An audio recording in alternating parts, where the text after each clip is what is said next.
Hello and welcome. I'm Leigh-Ann Gerrans and you're watching W News, broadcasting live from the Al Arabiya headquarters. These are our top stories. Israel says it is ready to strike Iran in days, prompting the US to pull diplomats from the Middle East. More than 200 people have died in the Air India crash, but one person has been found alive. He has been called a miracle survivor. New details have emerged on the Austrian school gunman, with police saying he was an avid player of online shooting games.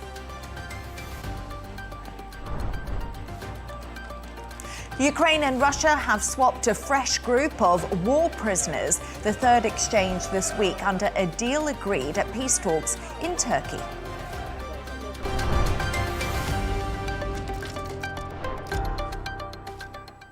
Now, Israel is considering striking Iran in the coming days, with or without US support. That's according to several reports. This has prompted the US to withdraw diplomats and authorize the voluntary departure of military families from parts of the Middle East. Iran is warning its response would be unprecedented, more forceful and destructive than ever before.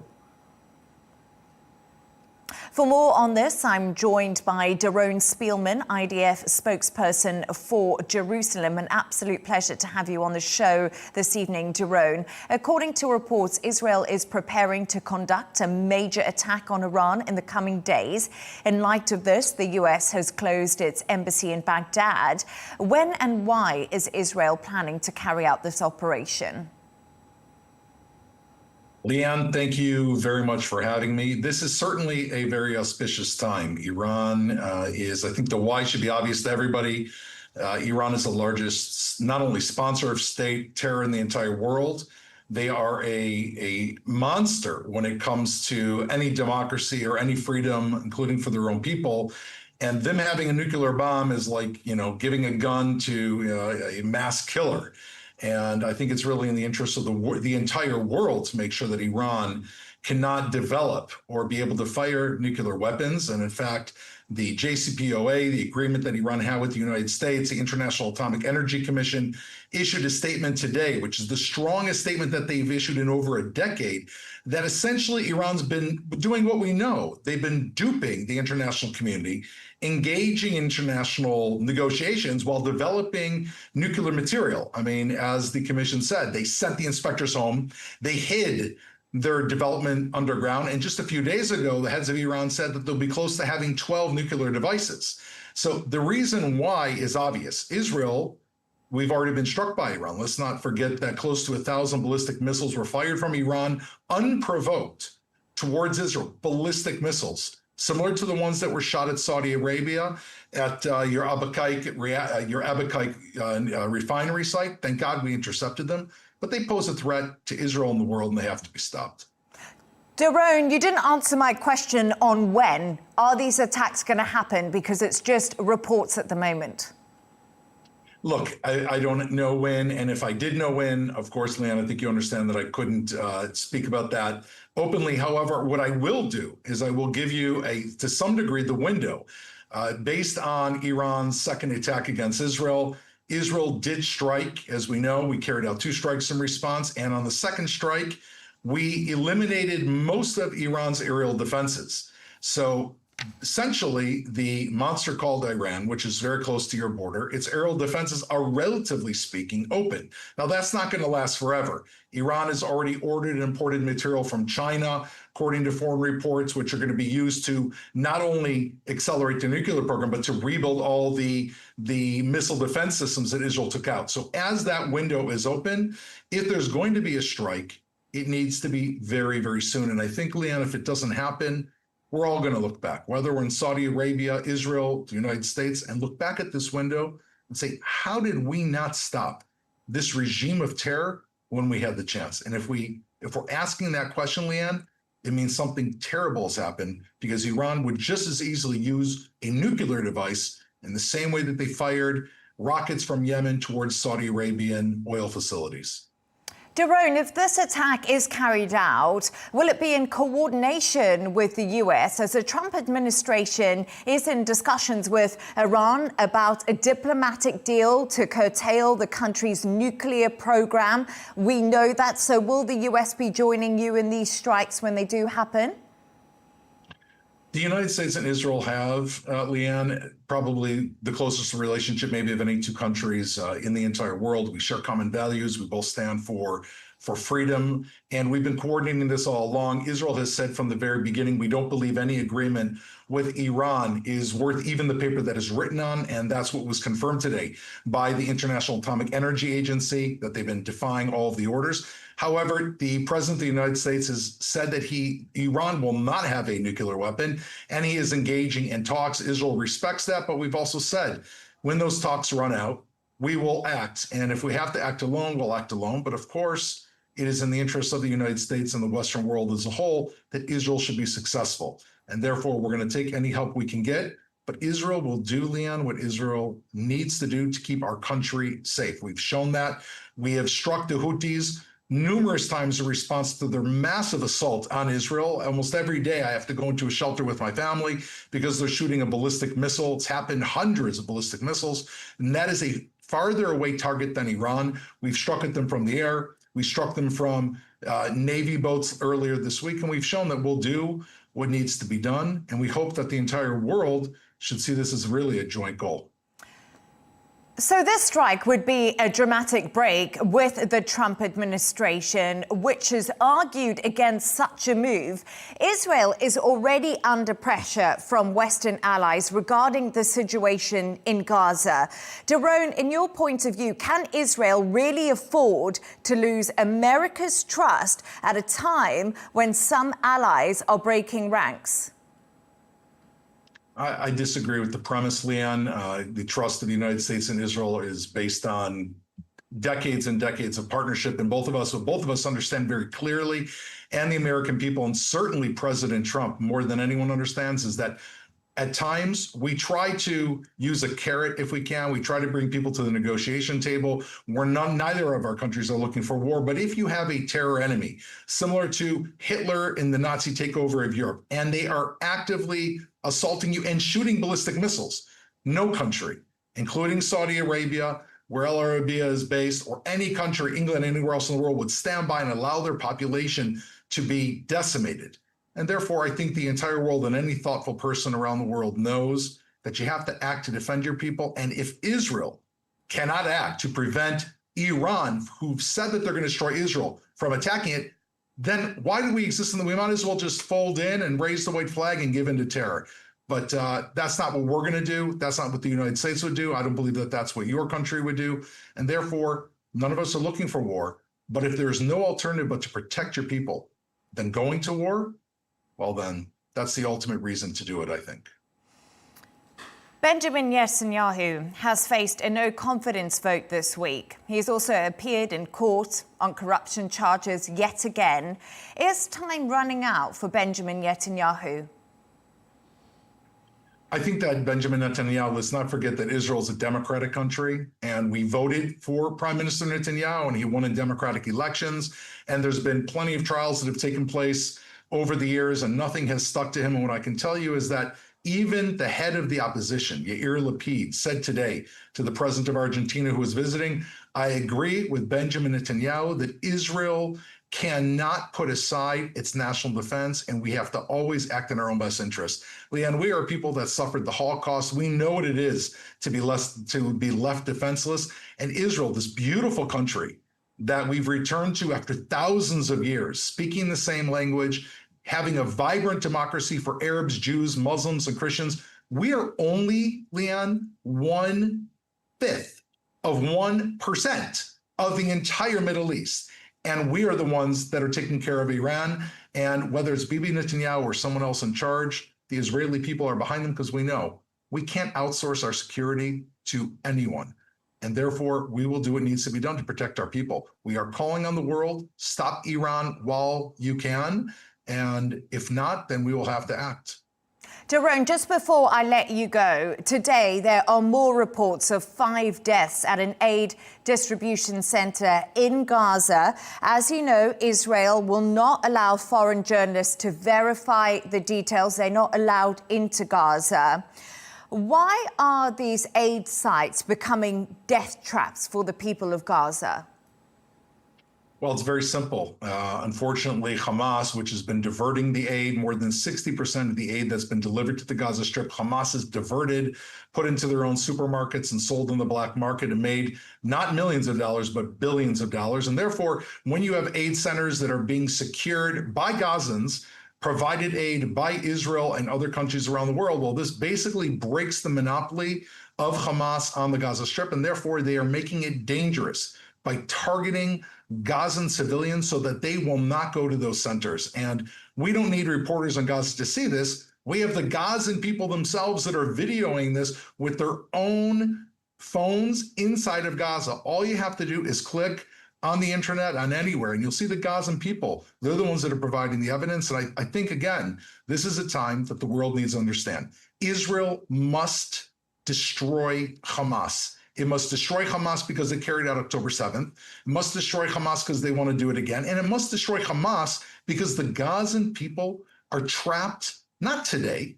They have been trapped in a reign of terror since, unfortunately, they voted for Hamas in 2006, and they can't get out from underneath them. And so therefore, in the same way that Iran is a state terror that must be destroyed, hopefully by other countries in the world as well, Hamas has to be destroyed by Israel, and no other country in the world would even face scrutiny in the face of such a noble mission to destroy a terror organization that is threatening it and the civilians around it.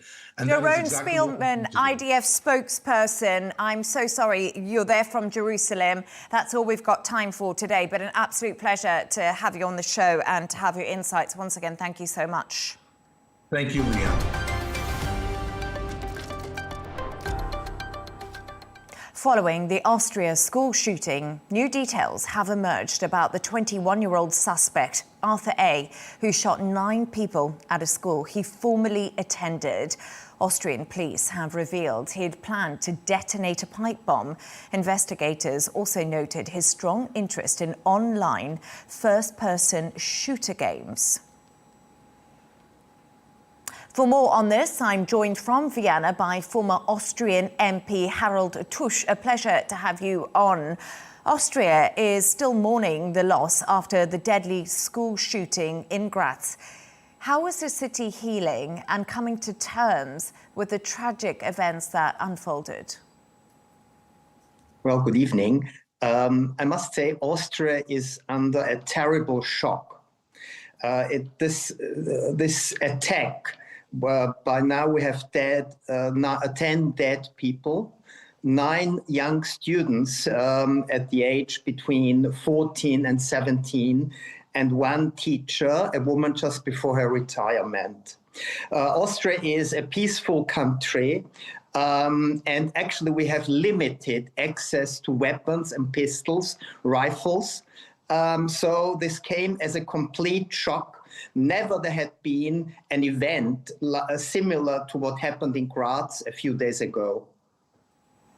Criminal investigators have released information about the school shooter today. We are now aware he was an introverted fan of online shooting games. How concerning are these developments? Well, it's very concerning. And the government now started a debate on protection of the people. I was for many, many years spokesman for human rights, and the basic human right is the right to live, to protect one's life. So the considerations are, how can we protect schools, hospitals, whatever public places, protect people from such violent attacks? And of course, one consideration is the admission, to control the admission of schools, entrance detectors, metal detectors. This would be a very costly measurement. The second thing is to improve help for potentially aggressive people. This might be very, very difficult, but it will be necessary. Now, the problem is, as we see in this case of the 21-year-old Arthur, that he was an isolated person. So the thing is, or the issue is, how can society, how can social institutions find these people or encourage them to look for help and get out of the isolation and give them the assistance, the psychic assistance they need. The fourth point is the media coverage. How far can, in a democratic country with free journalism, how can we cover such an issue by the media that there is no encouragement, no copy effect of such an incredible crime? And all of those things that you pointed out to me are the big questions that many countries ask themselves surrounding this topic. But the shooter had acquired the guns illegally in April and May, and he passed a psychological evaluation to obtain the necessary permit. Is Austria going to go one step further and renew its gun laws in light of this attack? You know, does it need to be stronger measures in place? Well, as the mayor of Graz, a woman, the mayor pointed out that the laws, the rules for acquiring rifles or pistols should be under a more strict control. In the case of this 21-year-old Arthur, I think it's we should think about stricter rules acquiring weapons. And I actually had a look at the statistics myself when this happened, and 30% of Austrians own firearms. This is actually a larger amount than I would have ever perceived. Is there plans for the government now to implement more security in schools, like you were saying, and also maybe to try and get a grip of why there are so many guns? Is there anything that can actually really be done? Well, I cannot agree with the 30%. I mean, you might have got a point in the figure. We are speaking about 1.5 million guns or pistols, but as Austria is a country of many forests, and it's a hunting country. But many of those hunters don't have one rifle, but they have a selection of rifles to do their, let's call it, job, or to follow their activity.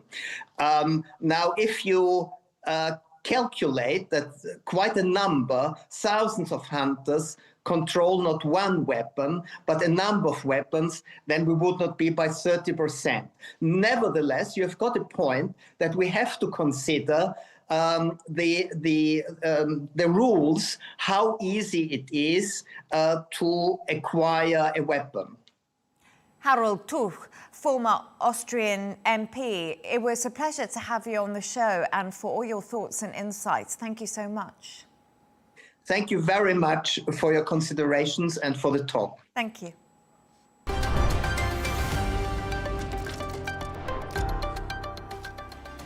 Let's take a look at some of the other stories making the headlines today.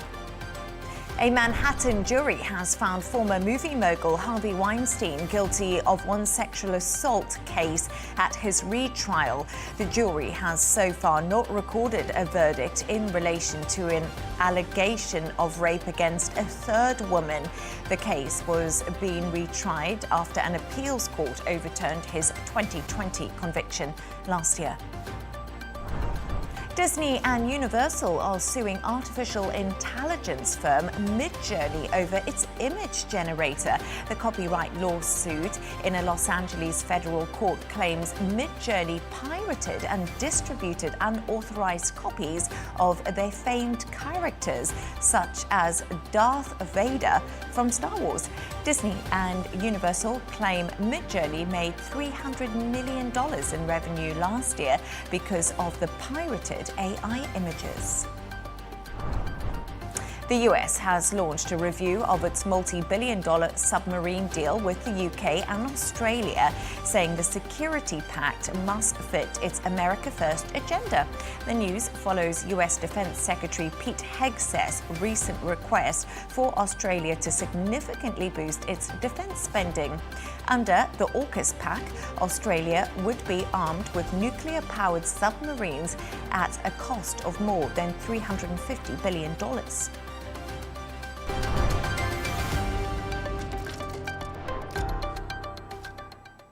Now, over 200 people are dead after a London-bound Boeing 787-8 Dreamliner operated by Air India crashed in the Indian city of Ahmedabad.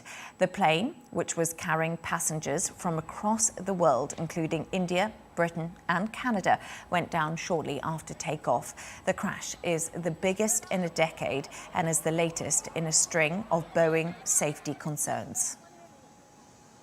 For more on this, I'm joined by our correspondent, Neha Punya, who is in New Delhi. Thank you so much for joining us. This is a fast-moving, developing news story. What do we know so far?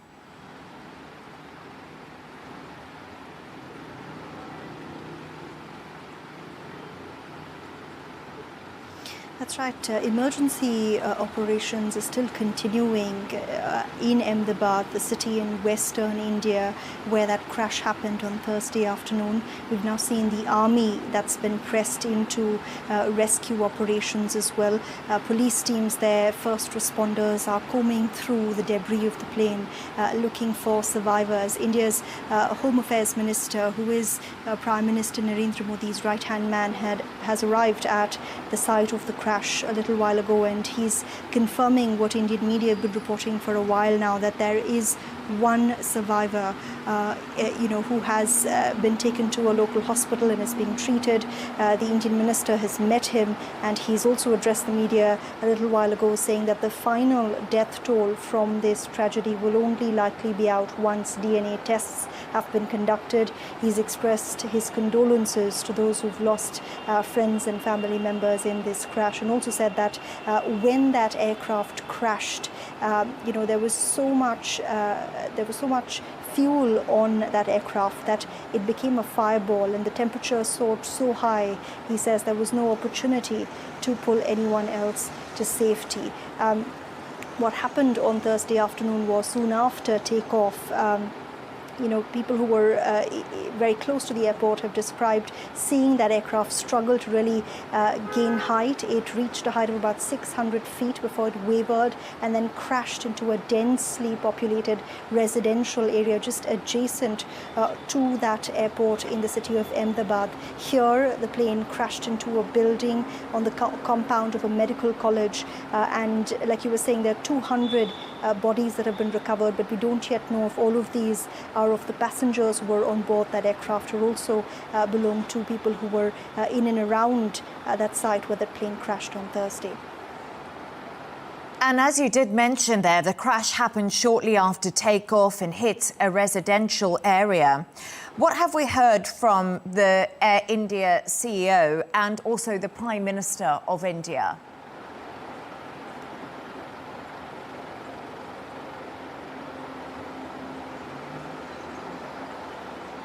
Well, Prime Minister Narendra Modi expressed his shock and said that this was, a heartbreaking tragedy. Heartbreaking beyond words is the phrase he used. And that's a sentiment that millions of Indians are expressing this Thursday night as well. This is one of the worst aviation disasters India has seen in decades. And, many questions about what exactly went wrong.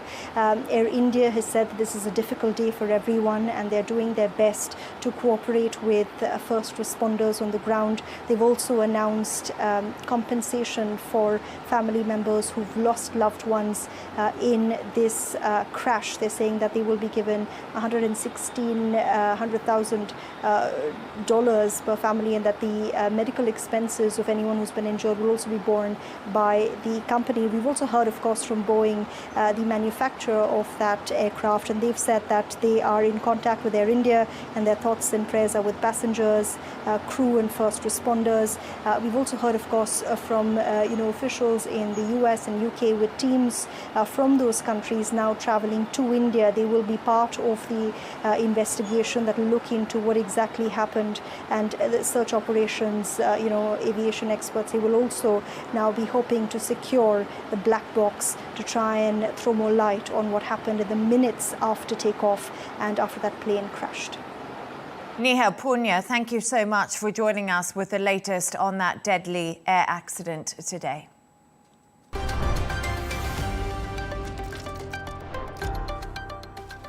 Let's take a look at the top business news now.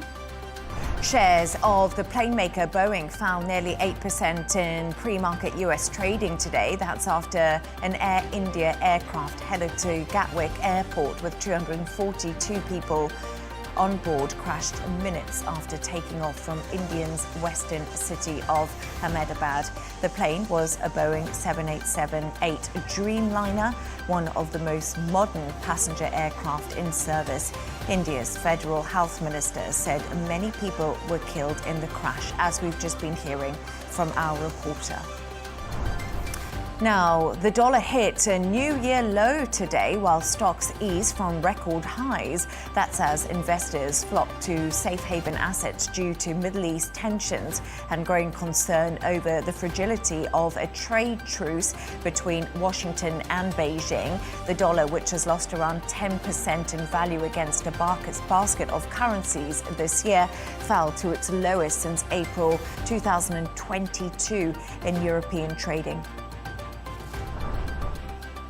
And to sports news now. England right back Trent Alexander-Arnold has addressed his audience in Spanish when he was presented as a Real Madrid player on Thursday. The former Liverpool player called signing for Real a dream come true and a huge responsibility to play for the 15-time European champion.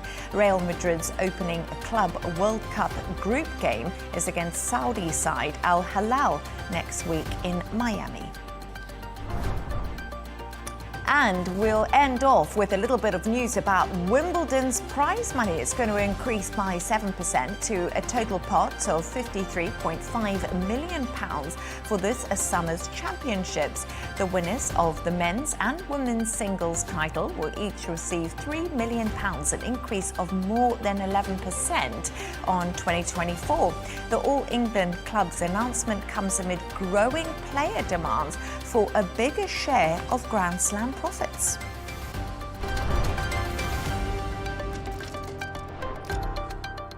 And now to the war in Ukraine. Russia has launched a new round of drone attacks overnight, killing at least 6 people, while Kyiv said it has struck an electronics factory near Moscow. This comes as Ukraine receives the bodies of more than 1,000 dead soldiers as part of an ongoing prisoner exchange with Moscow. For more on this, we are joined by Ukrainian MP Halyna Yanchenko, who is currently in Kyiv. Halyna, great to have you on the show. Ukraine has claimed the strike on a Russian electronics factory near Moscow. Can you give us any more details on the operation that was carried out?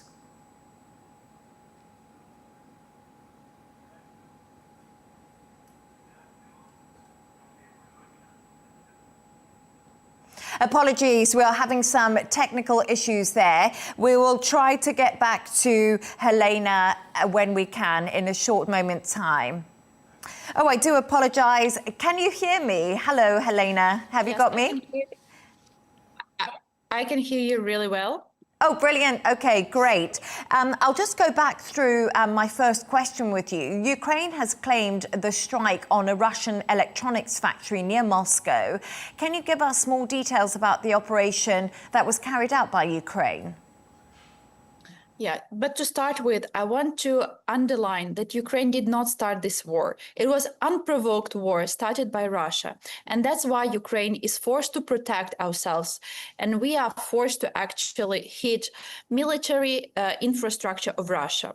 Another thing that I want to point out is that Russia is not only waging a war for territory of Ukraine, but it's waging a war against civilians, against residential neighborhoods in Ukraine, as well as against culture, religion, and spirituality. Since the start of full-scale invasion 3 years ago, more than 630 religious sites, including mosques, churches, and synagogues, have been damaged or destroyed. So how can we talk about peace when even mosques, places where people pray to God for peace, are being destroyed? Halyna, I think a lot of the reason that there are peace talks or ceasefire talks is going on is just so that what you've explained to me, the horrendous conditions in Ukraine, that those can stop. And I think a lot of the world watches this and they want a ceasefire deal to be reached to some degree. Do you not think that this is the best way to move forward, to communicate with Russia? It's a very good question. Thank you for asking that. There is no other nation or no one else wants peace as much as Ukrainians. We are sick and tired to live under shelling. We are sick and tired to read in the news how our families are being killed in the middle of the night in their beds. So Ukrainians want the peace desperately. But what we realized, not only over the past 3 years of the full-scale invasion of Russia into Ukraine, but also over the past 11 years of the war that Russia is holding against Ukraine, is one thing.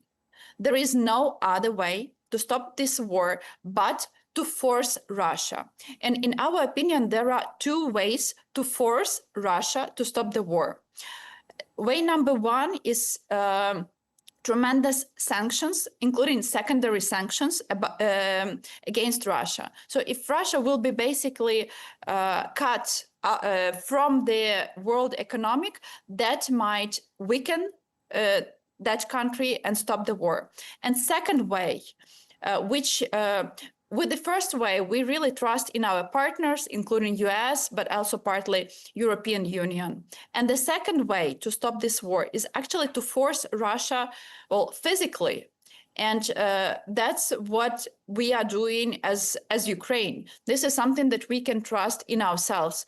And that's why we plan this, in my opinion, absolutely brilliant operations, like the recent net operation to actually destroy the military units on the territory of Russia. So to destroy Russian military jets, so they don't use it against Ukrainian civilians in the middle of the nights. But Halyna, Russia would argue back that those attacks, they said, were going to have repercussions and they were going to fire back at Ukraine for Operation Spiderweb.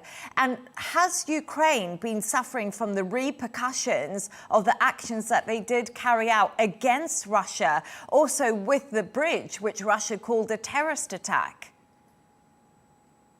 Yeah, they've been carrying out the shelling against Ukraine without any reasons for the past almost 3.5 years. Russia don't need reasons to actually kill Ukrainians, kill civilians, kill families, kill women and children. They've been doing it for over the past 3.5 years. So I don't believe in this argument. Russia has occupied Ukraine. Russia has invaded in Ukraine. And there is one very easy way to stop the war. Russia and Russians should go back to their country. We've not been occupying their country. We've not been killing their civilians. This war is very white and black. There are no gray shadows in this conflict, in this war. So if Russia wants to stop the war, they can simply, cease fire and go back home. Ukrainian MP Halyna Yanchenko, thank you so much for your thoughts and your insights. Appreciate you having you on the show.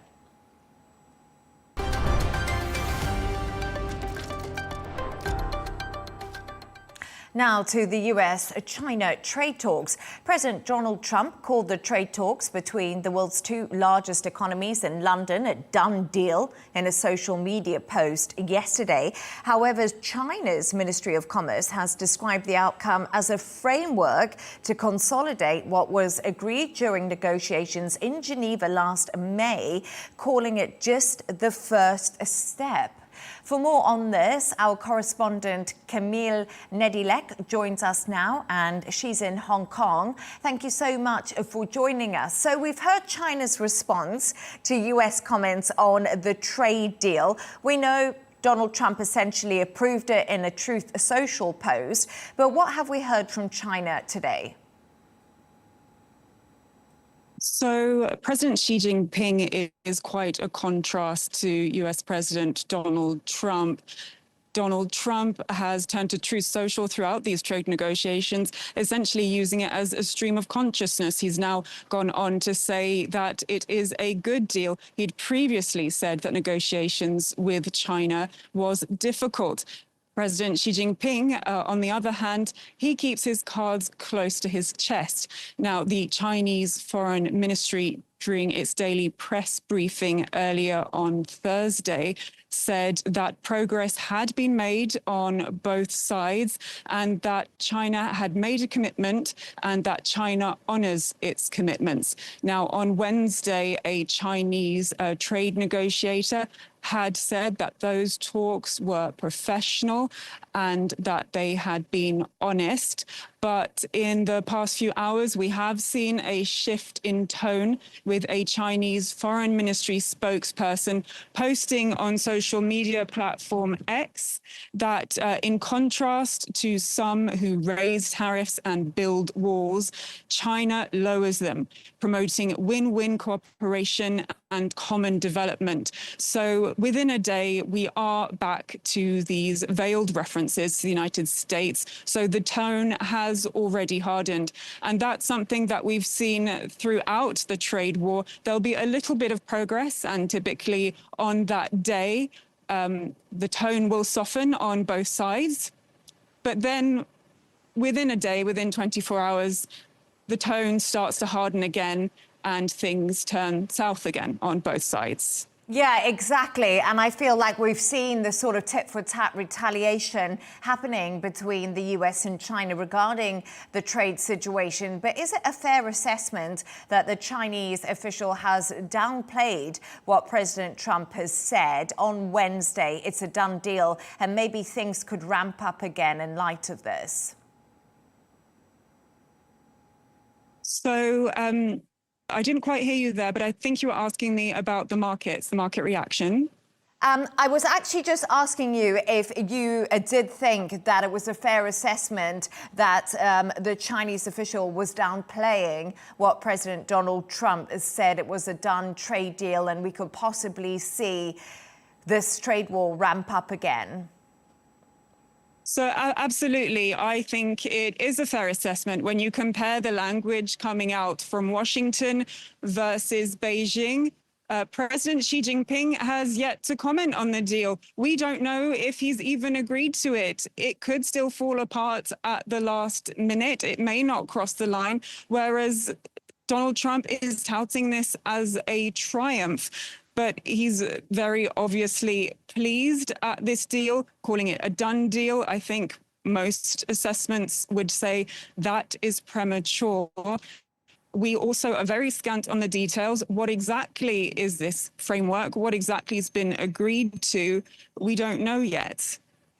Yeah, absolutely. And it's that uncertainty that the markets have been reacting to. But what market reaction have we seen from, Wall Street and across the globe following the comments by both countries? Absolutely. So the market movements have been muted, and that's quite simply because the markets are waiting to see what is going on. They quite simply don't have enough information to know whether or not this is the reprieve that they had been hoping for. The Hang Seng, however, dropped by over a percentage point. Now, South Korea is in trade negotiations with Washington, like several other countries that are trying to broker a deal before the beginning of July, which is when the tariffs come back into force. Those trade talks had stalled because obviously President Yoon Suk-yeol was removed from office, and then South Korea had to have general elections. Now, the new president has said he hopes that Washington will take into account that South Korea is trying to get its house in order and just wasn't able to take part in those talks. U.S. Treasury Secretary Scott Bessent said that countries that are taking part in these talks in good faith will be granted extensions ahead of that expiry date. Camille Nedelec, it's a pleasure to have you on the show and to break down all of that about the US-China trade talks. Thank you so much.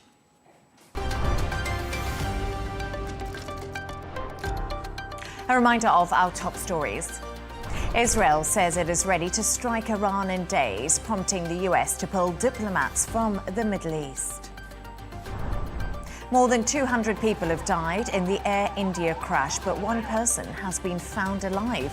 He has been called a miracle survivor.